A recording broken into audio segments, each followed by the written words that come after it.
Hundin are a group of Akinine beastkin that were bred from the beastkin known as the Vulkin and the Akin race, resulting in what looks like Vulkin without the horns. Much like dogs of Earth, Hundin hold many attributes that are similar to them. With bestial ears and tails that they use for communication, they share many characteristics like their canine counterparts. Like the Akin, Hundin stand upright and walk on 2 legs. They share the same flat facial features, lacking the muzzle of their Vulcan ancestors, but harboring their eyes, ears, tail, and nose, with the nose being far more darker than their pigmentation, which is usually pale in color. The Hundin are a highly fertile species, so they are capable of breeding with any other species out there.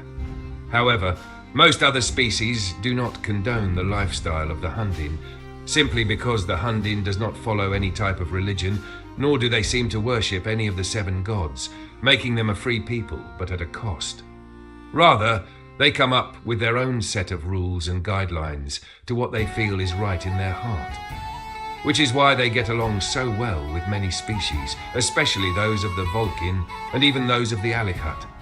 They are a proud race of kin, with a morale boost thanks to those before them. The Vulcan of their past have always been highly looked upon by the Hundin, for they were the ones that set the bar for what it meant to be of free kind, without losing oneself to the corruption that plagues their mortal being on a daily basis. To them, being free is a gift from the gods themselves. Although they Hundin do not follow any set of religion, they are still a grateful kind.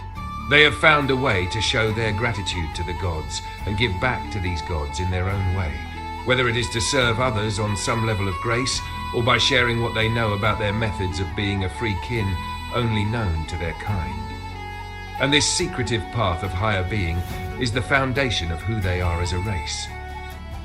Thanks to this method, they have found a way to live through their gods indirectly, without the knowledge of how it is done. They simply believe as a nation that this is how it was meant to be.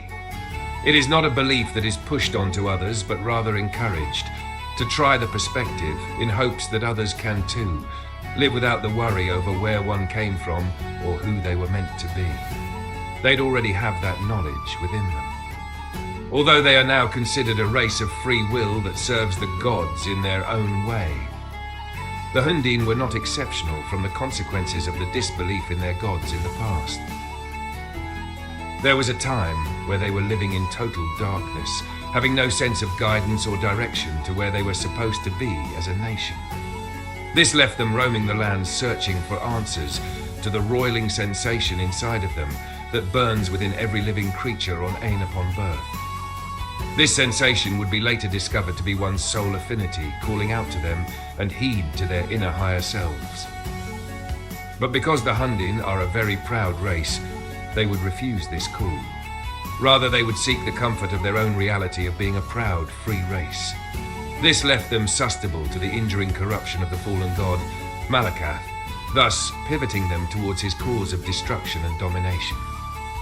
This would mean that the Hundin would be under Malakath's control, allowing him to expand the numbers of the corrupted and tilting the war of domination in his favor. However, the Hundin are a rare breed of beastkin, the only species on Ain capable of following any command given to them. With them being a free kin, the opposite effect of the fallen one would happen. Rather than falling under Malakath's rule, they were prompted to become highly defiant and rebellious towards their nature, thus rebuking his influence.